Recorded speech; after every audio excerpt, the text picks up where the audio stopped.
Bonjour chers amis, nous nous retrouvons pour le commentaire de l'évangile du jour dans cette octave de Pâques. Et donc c'est encore un évangile de la résurrection. Cette fois c'est en Saint Jean. Saint Jean que nous retrouverons dimanche avec l'apparition à Thomas. Et au 12, enfin au 11 plutôt pour être précis puisqu'il en manque un. Et aujourd'hui vous savez qu'il y a une particularité dans l'évangile de Saint Jean, c'est que après l'apparition à Thomas, il y a une espèce de conclusion où ce que nous avons vu quand je vous ai fait les signes dans l'évangile de Saint Jean, une conclusion avec voilà, voici les signes qui vous ont été donnés pour que vous croyiez. Jésus a fait encore plus de signes, mais ceux-là vous sont donnés pour que vous croyiez. Une sorte de conclusion de l'évangile. Et puis il y a un épilogue, un épisode qui est raconté, qui, d'une certaine manière, comme l'évangile est conclu, on voit pas, c'est un peu étonnant de rajouter ça. Un épilogue est très étonnant, pas trop dans le style de Saint Jean, probablement un épilogue qui a été composé par la communauté autour de l'apôtre Saint Jean, à partir des souvenirs de Saint Jean, mais qui complète et conclut l'évangile de Saint Jean. Alors je ne vais pas tout vous lire, comme d'habitude je vous l'enverrai en pièce jointe, mais ça commence par « En ce temps-là, Jésus se manifesta encore aux disciples sur le bord de la mer de Tibériade, et voici comment. Il y avait là ensemble Simon-Pierre avec Thomas, appelé Didyme, c'est-à-dire jumeaux, Nathanaël de Cana de Galilée, les fils de Zébédée et deux autres de ses disciples.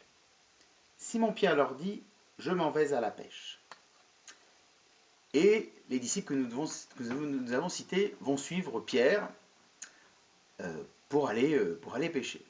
Alors première chose, les disciples, après la venue de Jésus, ne sont pas partis en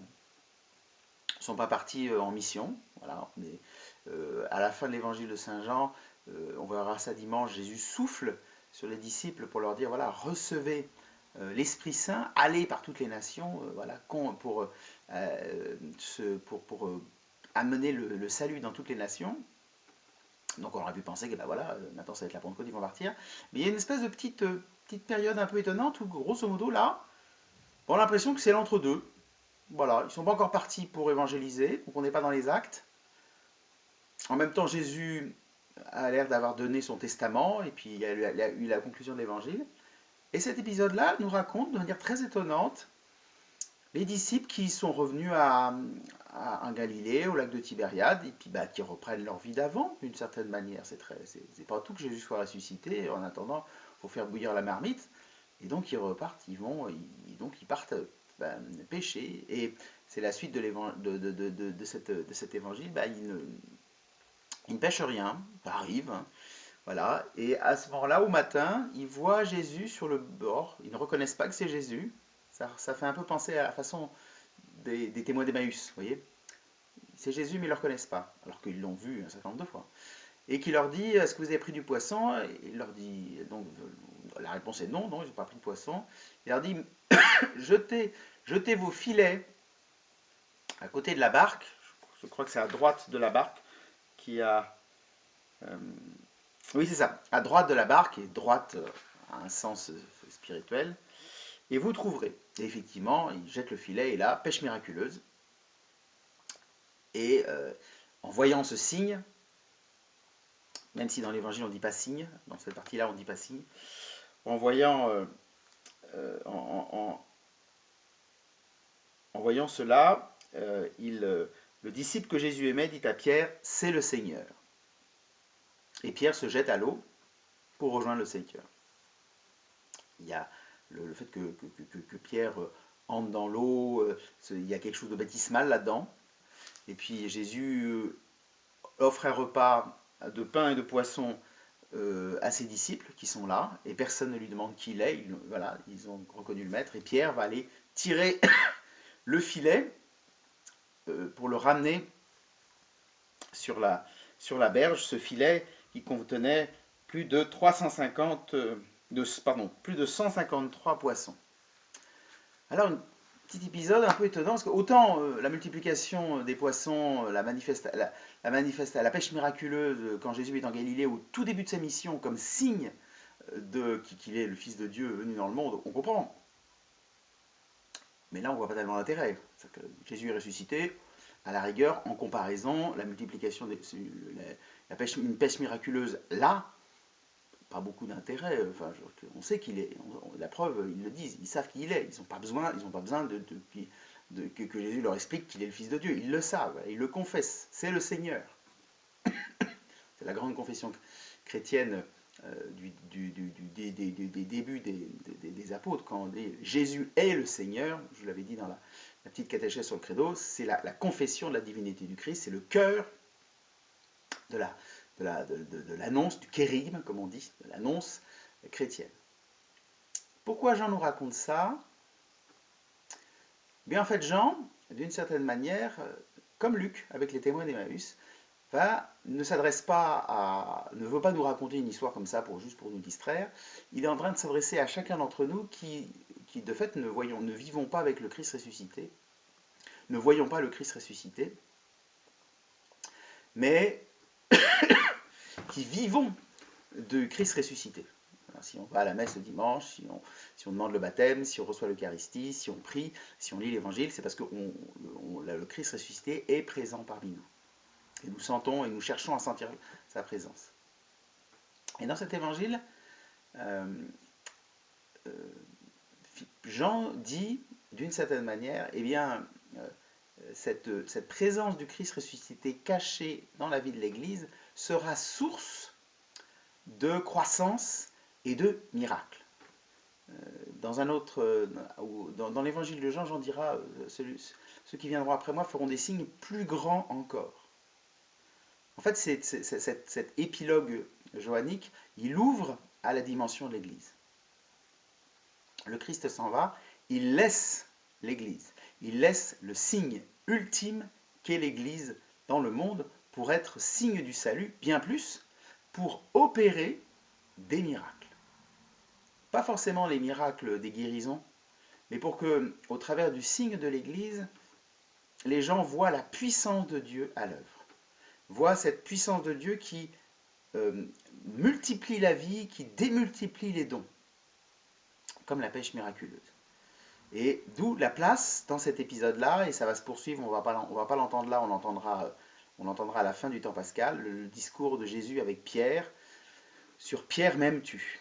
Et on voit bien que c'est une dimension ecclésiale, parce que tout d'un coup, la personne de Pierre, qui a moins de place dans l'évangile de Saint Jean, tout d'un coup prend la place première, parce qu'il est celui sur qui l'Église va reposer. Il est le roc sur lequel l'Église va reposer. C'est très clair dans tous les évangiles, chacun à sa manière, mais chacun appuie de manière très nette sur le fait que Pierre est celui sur lequel va reposer la légitimité et l'autorité de l'Église. C'est très étonnant, mais c'est comme ça. Le fait de la dimension, ce que nous appelons l'autorité du pontife romain, voilà, le pape, quoi. En fait, pas avec le mot pape, mais dans sa réalité ecclésiale, elle est présente là, dès l'Évangile.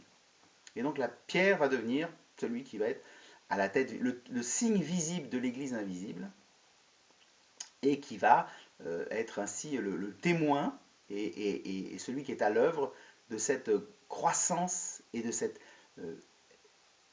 accroissement miraculeux de l'Église. Et de fait, c'est un accroissement miraculeux. Enfin, on a quand même un petit groupe d'hommes, bon, ils étaient 12, on va se dire, bon, plus quelques disciples au moment de l'ascension, ils sont, bon, allez, un gros 200 personnes, en tirant un peu, en rajoutant en rajoutant au maximum.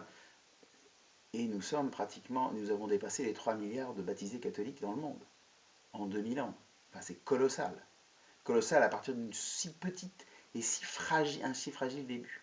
Eh bien, cette bénédiction de vie donnée sur l'Église, et cette promesse du Christ qui donnera ce qu'il faut à son Église en tout temps, elle est symbolisée dans cette pêche miraculeuse. La pêche miraculeuse, finalement, ne nous parle pas tant de Jésus ressuscité que de ce qui va venir après, la vie de l'Église.